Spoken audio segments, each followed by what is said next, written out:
Hello, welcome to the 14th week of the Henry George Daily Devotional. We are beginning Book 7, Justice of the Remedy. Yes, it wouldn't be of much use if if the remedy were not just. And I want to reread this quotation. We are made for cooperation, like feet, like hands, like eyelids, like the rows of the upper and lower teeth. From the Stoic Emperor. I'm guessing that's Marcus Antony, or what is that? Marcus Aurelius? The Stoic Emperor. Or is that's yeah, Marcus Aurelius, the Stoic Emperor. Got it, nailed it. Chapter 1, Injustice of Private Property and Land. Chapter 2, The Enslavement of Laborers, the ultimate result of private property in land. Chapter 3, Claim of Land Owners to Compensation. Chapter 4, Property in Land Historically Considered. Chapter 5 of Property in Land in the United States. Yeah, all the modern Georgists, when they talk about implementing a land value tax, usually try to bundle it with some kind of like, all right, well, we have all these people who own a bunch of land, we should compensate them. Uh, I think the only reason we should compensate them is like purely out of pragmatics, if that's like what will help change the system. But it's like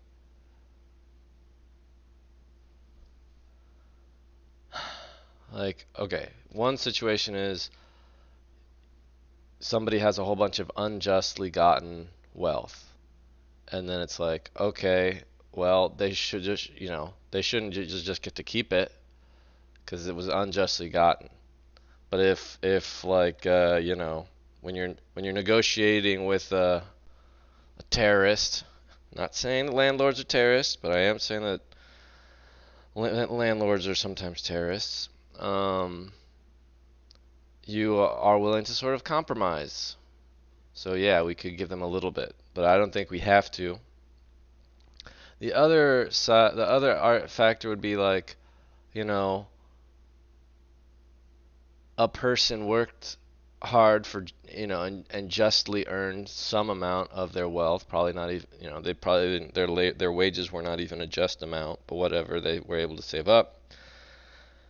And then because the system was broken, they spent a bunch of money buying a house and some land.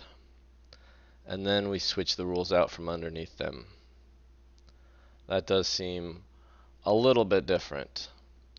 A little more like what happens when it's a little the situation's a little more like you went shopping and because you finally saved up enough money to buy some cool new shoes, and then you found them on sale somewhere and you're super excited, so you got them, and then you found out that those shoes were actually stolen. um I feel like there's different like common law practices that have developed around what to do about people who have unknowingly purchased stolen goods. I sort of think a lot of homeowners um, fall into this category of like investing in their home as like purchasers of a stolen good, whereas big old corporations or massive landlords or urban landlords, I view those as those are the robber barons. All right, Montesquieu has a little quote here. He says, "Justice is a relation of congruity which really subsists between two things. This relation is always the same, whatever being considers it, whether it be God or an angel, or lastly, a man." That's very interesting. I was just having a discussion with a friend about a person's relationship with God versus a person's relationship with a friend. You know, if I accident, if I, well, if I, in a moment of meanness, uh, insult my friend or take his French fries, I can give back the French fries. I can make up for stealing the French fries or apologize for saying the rude thing. And there's a sense of like restoring the justice there. Uh, and then also like if a friend stole some French fries from me, depending on the friend, I might still stay friends with them, even if they don't ever give me back any French fries or apologize or anything. It's just be like, well, yeah, he was an asshole. It would be nice if he apologized, but he didn't. And I was talking about this with the idea that the smallest sin is an infinite separation from a perfect God. And so some Christians say that alone would be enough to separate you from God, and so you in some way deserve some kind of eternal damnation. I know in practice it's hard to imagine of a person who lived their life and only ever did one little bad thing, like stole some French fries, and nothing else ever bad, because you imagine the person who steals French fries. I mean, that's not even a small thing. Stealing French fries is kind of like dramatic. I don't know. Whatever. This is not a podcast about eternal matters. This is a podcast about earthly matters. Our YouTube channel. Let's read Henry George, Chapter 1. The Injustice of Private Property in Land. When it is supposed to abolish private property in land, the first question that will arise is that of justice. Okay. When it is proposed to abolish private property in land, the first question that will arise is that of justice. Though often warped by habit, superstition, and selfishness into the most distorted forms, the sentiment of justice is yet fundamental to the human mind. And whatever dispute arouses the passions of men, the conflict is sure to rage not so much as to the question, is it wise, as to the question, is it right? That's true. That's interesting. Maybe. There's that meme going around. You were so busy thinking about whether or not you could, you didn't ask to stop. You didn't stop to think or ask if you should. So that would say that all these technologists, AI researchers, are only concerned with what's possible, and they're not asking either is it wise or is it right, to be honest. Whatever. Well, let's keep reading. This tendency of popular discussions to take an ethical form has a cause. It springs from a law of the human mind. It rests upon a vague and instinctive recognition of what is probably the deepest truth we can grasp. Oh, we're getting serious. That alone is wise, which is just. That alone is enduring, which is right. In the narrow scale of individual actions and individual life, this truth may be often obscured, but in the wider field of national life, it everywhere stands out. Ooh. This reminds me of the gravitational and inertial mass being equivalent. Anyway, it's a silly little physics thing. It's not that silly, but that alone is wise, which is just. That alone is enduring, which is right. I don't know if I can agree that that alone is enduring, which is right, because you got to say, here we are in the year 2024, and a lot of things have endured which do not seem right. But I can understand if you want to define wisdom as being uh, an application of justice. I suppose, yeah. But I cannot see how you can say only what is right is enduring. I mean, maybe I think I do believe that the long arc of history tends towards justice, and that is one of the most hopeful sentiments I can pretty much express when we talk about Georgism in general. Like even if all this is wrong, even if George is somehow wrong, um, I do think we'll tend toward like I think humankind and life in general. Well, I don't even know about life in general. I don't know. There's such a distinction between us, humankind, and all other life, which just sort of seeks to grow. Uh, like all other life just seems to seek to grow and recreate. I mean, I guess that's taken from a species by species level. I don't know. We're getting really chatty today, aren't we? I bow to this arbitrament. Wow, that's a word I don't recall. The settling of a dispute by an arbitrator. Makes sense. I bow to this arbitrament and accept this test. Hmm. If our inquiry into the cause which makes low wages and pauperism the accompaniments of material progress has led us to a correct conclusion, it will bear translation from terms of political economy into terms of ethics, as the source of social evils shows a wrong. Okay, yeah, I accept the wisdom justice connection. I'm not sure I accept the endurance connection. Okay. If it will not do this, translate from econ to ethics, the eco-ethic combo. If it will not do this, it is disproved. If it will do this, it is proved by the final decision. If private property in land be just, then is the remedy I propose a false one. If, on the contrary, private property in land be unjust, then is this remedy the true one. Yeah, yeah, I could have just started right here. Let's just do what's just. What constitutes the rightful basis of property? What is it that enables a man justly to say of a thing, it is mine? Yeah, a lot of people aren't into this kind of discussion. They purely want to talk about efficiency. I think the whole field of economics in this contemporary world like tends to avoid discussing anything in terms of ethics and morality.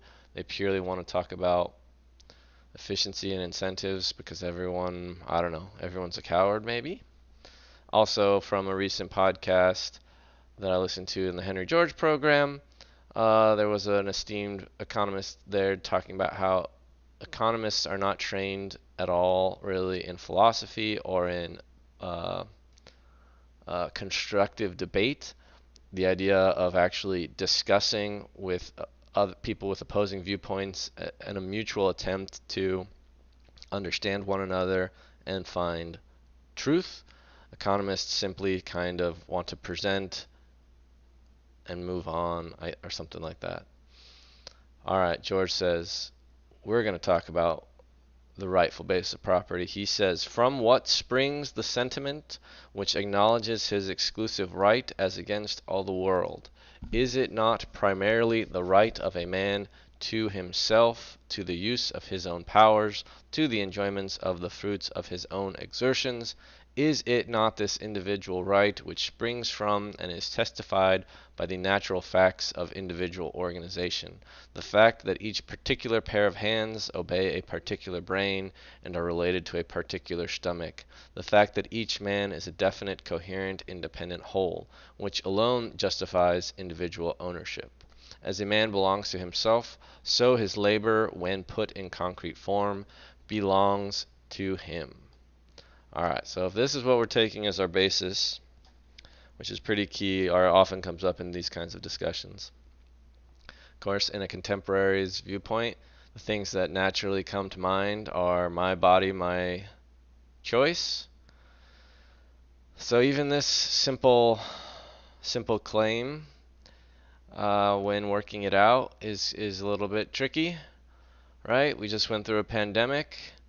And there's this issue of like my body, my choice. Should you have to be vaccinated? Should you not have to be vaccinated? Abortion.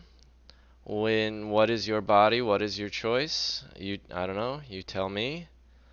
Um, yeah, I don't know. I feel like there was some other my body, my choice thing I was thinking about.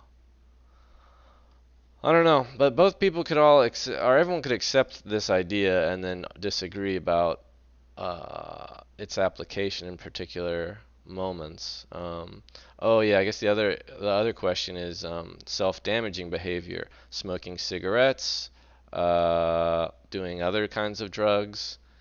Um, those do rely on some produced good, so that would be a little bit separate. But then behaviors such as sex work, my body, my choice, that's the other like topic. So yeah, and sometimes it's brought up that this my body, like you don't, no, you can't even legally shouldn't be able to like sell yourself into slavery because it's impossible to actually transfer rights to your body to another being. That's just not. That's against nature, right? Like it's not, or it's not even. It's just not possible. Like you can say whatever you want, but no matter what, like society accepts and believes, and we all think it is true that you still actually own your body. Um, but this is sort of presuppositional. All right. And for this reason, George writes, uh, that which makes a man, that which makes or produce. I'm pretty sure this is very long. Yeah, we're not making it through this one today, friends and family, especially because I have just so much to talk about. And for this reason, that which a man makes or produces is his own, as against all the world, to enjoy or to destroy, to use, to exchange, or to give. Yeah, this then comes into the idea of inheritance can touch here. No one else can rightfully claim it, and his exclusive right to it involves no wrong to anyone else. Uh, Another thing that then brushes up against this is you know, I come up with the idea of a flying dog and make a video game about a flying dog. I have a right to that. I've made that. But if somebody else then makes their own flying dog, am I allowed to seek, like, can I claim damages that they've somehow wronged me? I mean, I can still use my flying dog video game just as much as I want, or maybe I make a flying dog plushie, and I call my flying dog whatever I want to call my flying dog. Then I can deny anyone else from making a plushie that looks like it. What if I'm just sitting here and I thought, oh, it'd be really fun to name my dog Charizard, and I had never ever read or watched any cartoon or played any other video game. That just came to me, and then suddenly, the Pokemon Company comes knocking on my door and wants to whack me on the head for naming my plushy dog Charizard. I don't know. Anyway. Thus, George writes, there is to everything produced by human exertion a clear and indisputable title to exclusive possession and enjoyment, which is perfectly consistent with justice as it descends from the original producer, in whom it vested by natural law. Oh, I just realized I dreamt that I met William F. Buckley. And then I started talking to him, and then he's like, no, that was my father, William F. Buckley. And I was like, oh, well, are you a Georgist or something? And he's like, yeah. And I don't know. That was all my dream included. Just sharing. The pen with which Henry George is writing is justly his. No other human being can rightfully lay claim to it. For in me is the title of the producers who made it. It has become mine because transferred to me by the stationer, to whom it was transferred by the importer, who obtained the exclusive right to it by transfer from the manufacturer, in whom, by the same process of purchase, vested the rights of those who dug the material from the ground and shaped it into a pen. Thus my exclusive right of ownership in the pen springs from the natural right of the individual to the use of his own faculties.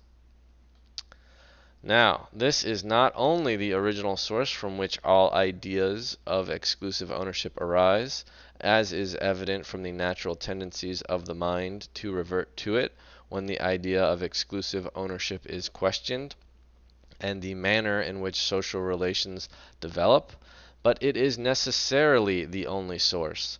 There can be to the ownership of anything no rightful title which is not derived from the title of the producer and does not rest upon the natural right of the man to himself. There can be no other rightful title because, first, there is no other natural right from which any other title can be derived, and second, because the recognition of any other title is inconsistent with and destructive of this. For first, what other right exists which the rights to the exclusive possession of anything can be derived, save the right of a man to himself? With what other power is man by nature clothed, save the power of exerting his own faculties?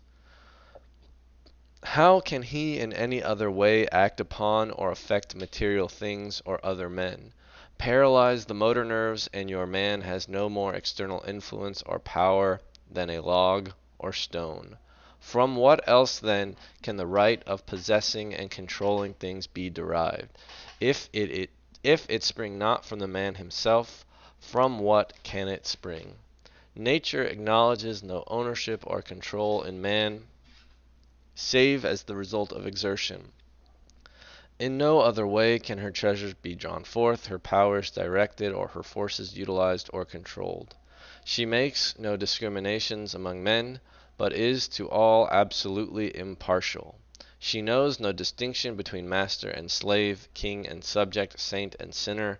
All men to her stand upon an equal footing, and have equal rights. She recognizes no claim but that of labor, and recognizes that without respect to the claimant, if a pirate spread his sails, the wind will fill them as well as it will fill those of a peaceful merchantman or missionary bark.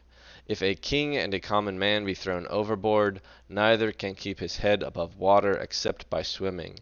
Birds will not come to be shot by the proprietor of the soil any quicker than they will come to be shot by the poacher. Fish will bite or will not bite at a hook, in utter disregard as to whether it is offered them by a good little boy who goes to Sunday school or a bad little boy who plays truant. Grain will grow only as the ground is prepared and the seed is sown. It is only at the call of labor that ore can be raised from the mine. The sun shines and the rain falls alike upon just and unjust. The laws of nature are the decrees of the Creator. There is written in them no recognition of any right save that of labor. And in them is written broadly and clearly the equal right of all men to the use and enjoyment of nature, to apply to her by their exertions, and to receive and possess her reward. Hence, as nature gives only to labor, the exertion of labor in production is the only title to exclusive possession. Second, this right of ownership that springs from labor excludes the possibility of any other right of ownership. If a man be rightfully entitled to the produce of his labor, then no one can be rightfully entitled to the ownership of anything which is not the produce of his labor, or the labor of someone else from whom the right has passed to him. I think you could attack this at this point of transfer. Like if the core right of something is who made it. Yeah, I mean, I guess it's something else to grant the ability to give things away. But anyway, this is all pretty presuppositional, and I don't have any problem with accepting the idea of trade or gifts. And then once you give something, it is not yours. Or if you trade something, the thing you traded is away is not yours. I'm okay with that. But if somebody says without that, if you don't believe that, everything, I don't know, crumbles, then you can't really have trade. If production gives to the producer the right to exclusive possession and enjoyment, there can rightfully be no exclusive possession and enjoyment of anything not the production of labor. And the recognition of private property in land is a wrong. For the right to the produce of labor cannot be enjoyed without the right to the free use of the opportunities offered by nature. And to admit the right of property in these is to deny the right of property in the produce of labor. When non-producers can claim as rent a portion of the wealth created by producers, the right of the producers to the fruits of their labor is to that extent denied. There is no escape from this position. To affirm that a man can rightfully claim exclusive ownership in his own labor, when embodied in material things, is to deny that anyone can rightfully claim exclusive ownership in land. To affirm the rightfulness of property in land is to affirm a claim which has no warrant in nature, as against a claim founded in the organization of man and the laws of the material universe. I'm going to end there. Which does really make it seem like a Georgia society would just let everybody trespass everywhere and do whatever they want all the time. But I'll tell you that he does think that you can have functional, exclusive use of a piece of land if you compensate society for it. And through a land value tax, we consider that like a fair trade of society giving up that use of land to that person as a trade between a group of people who together have a claim to the land, deciding that they will willingly give it up in exchange for some amount of wealth. All right, that is it for today.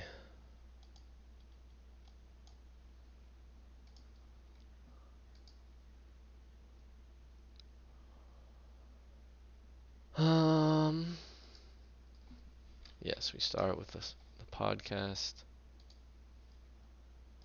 I want to get away. I wanna. Mm,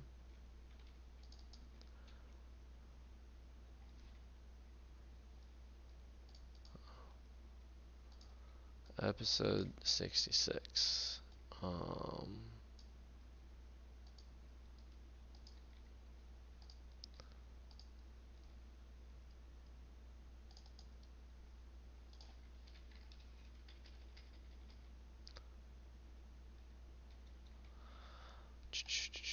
We are now book 7. Book VII.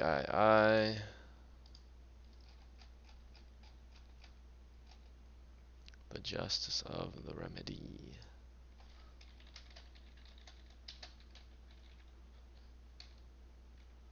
One.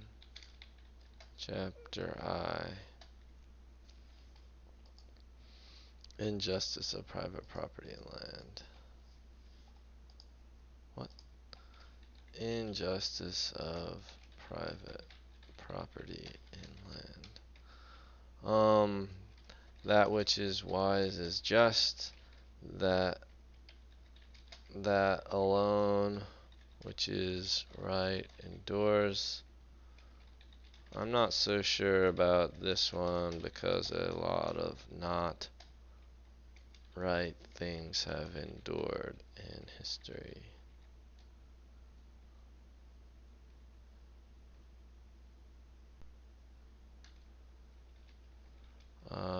George proposes that that the remedy, if it is just, be true; if it is unjust, be untrue. Um,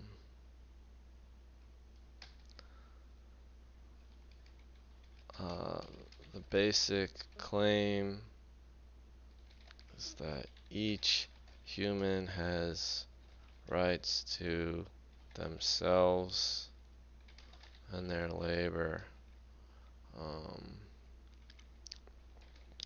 First, because, how did he say it? Because there's no other way to derive ownership. Second, because any other way will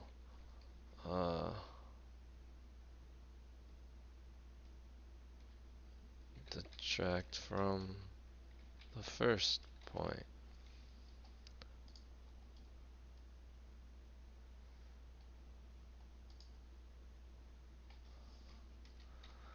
Um, wealth only comes to exist as the result of labor, which is only possible by a human, which is human exertion. That's kind of about it.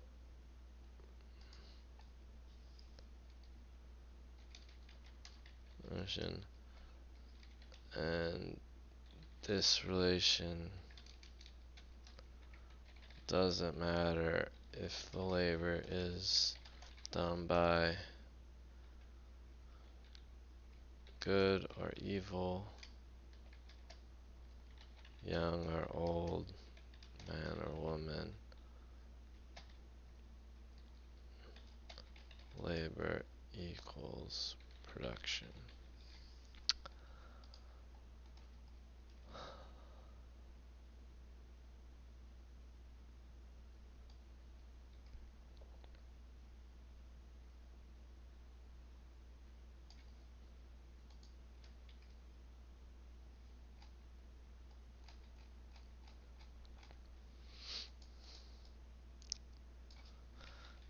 Um,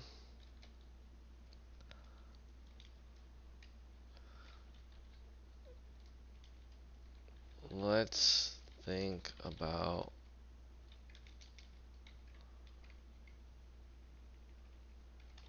is it just to own land?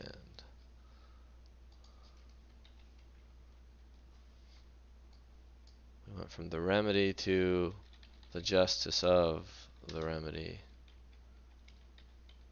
Chapter 1, injustice in the or of private property in land. Ownership can only stem from the base concept of owning one's own body and its labor.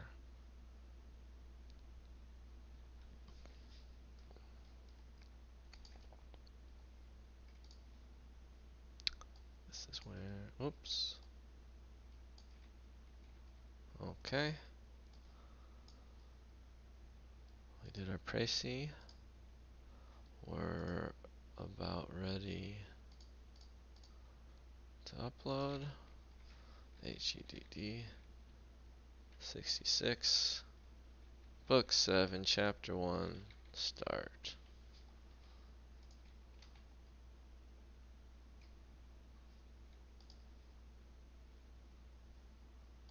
New episode.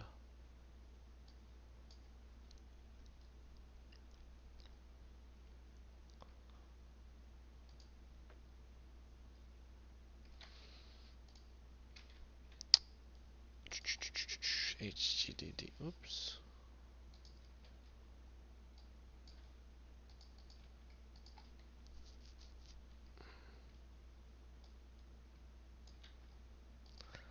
this episode, I read book 7, The Justice of the Remedy, chapter 2, Injustice. Okay. Now, no. 166. Next. Publish. YouTube. Switch account.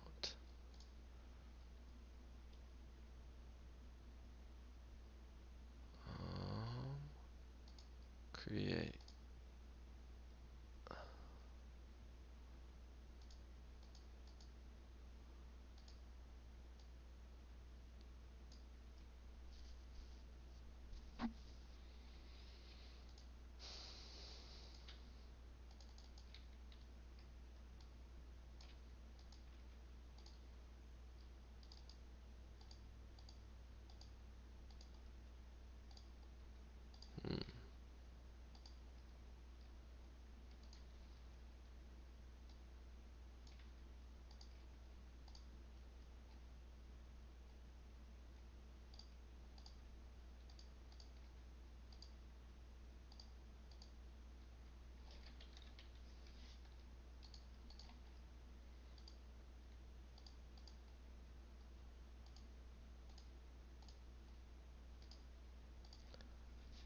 Interesting to me.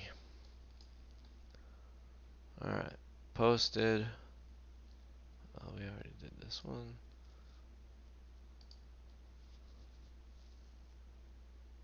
Okay.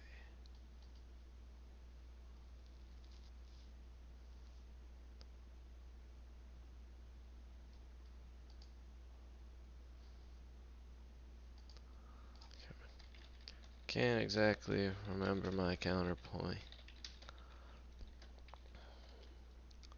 Was it?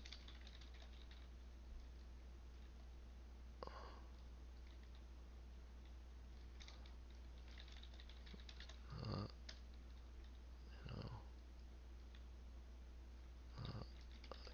Against unions.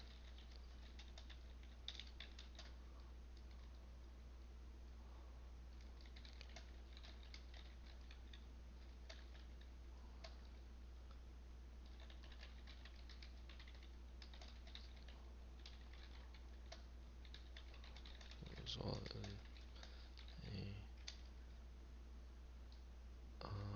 in organizing themselves as judges or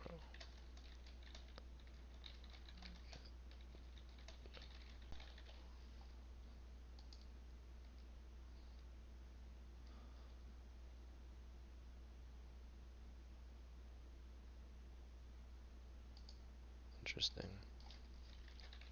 thing.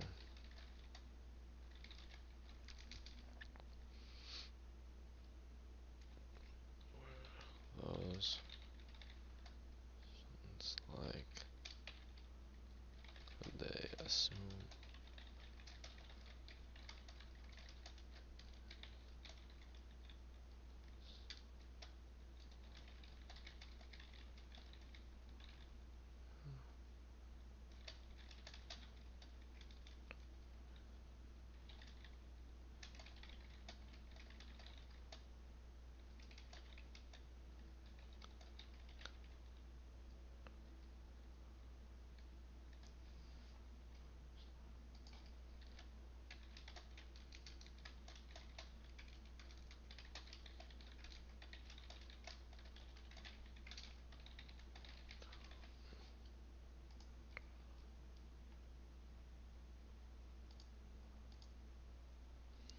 see I can't this comment is I don't even yeah know what the lol was for. I hope it said something funny. It felt like George was pointing out that rent control created a second class of landlords because of often yeah.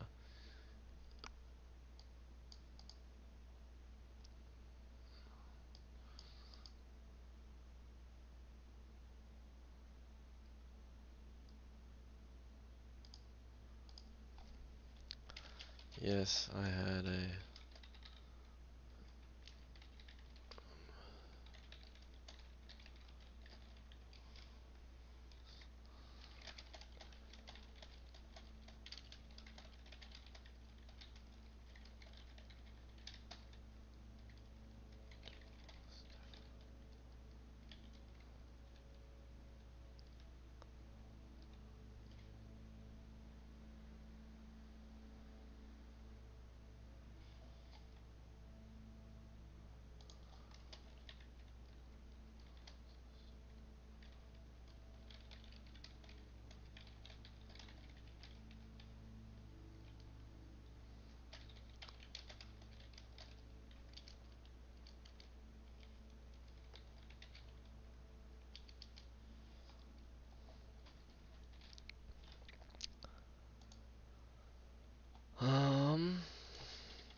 Episode 66.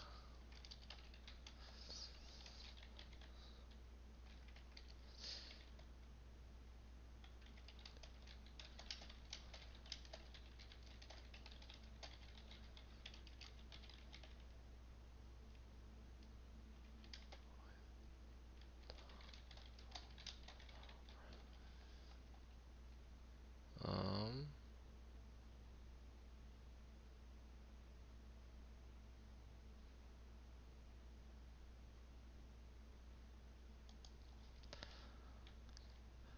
Alright. Recorded episode 66 today. Sure. More of my thoughts, good or ill.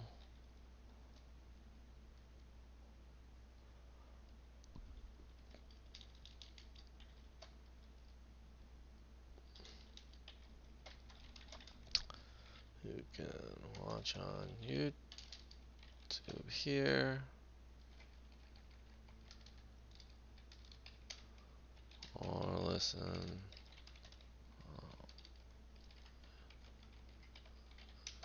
here, or on Spotify here. Dun, dun, dun, dun, dun.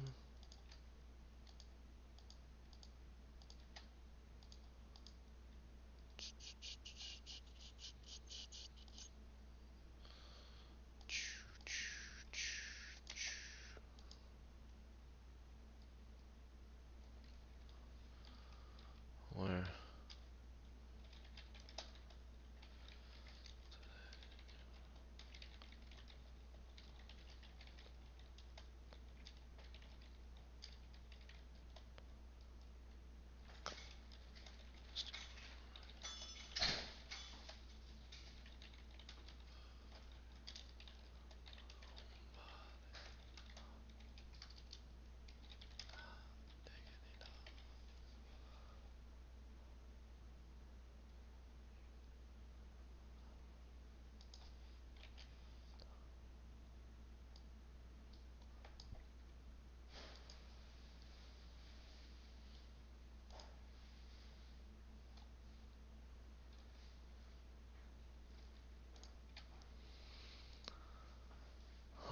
Let's.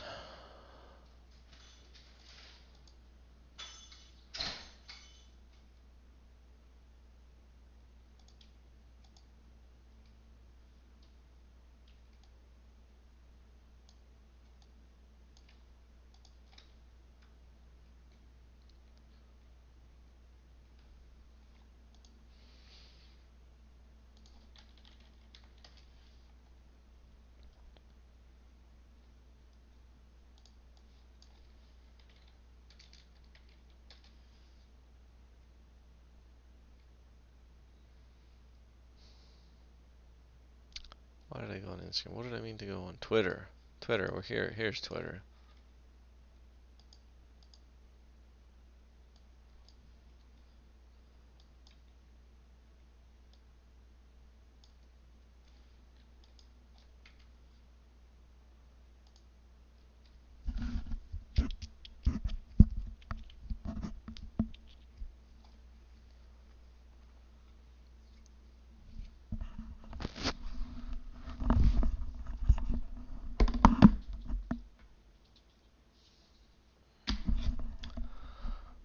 By stream.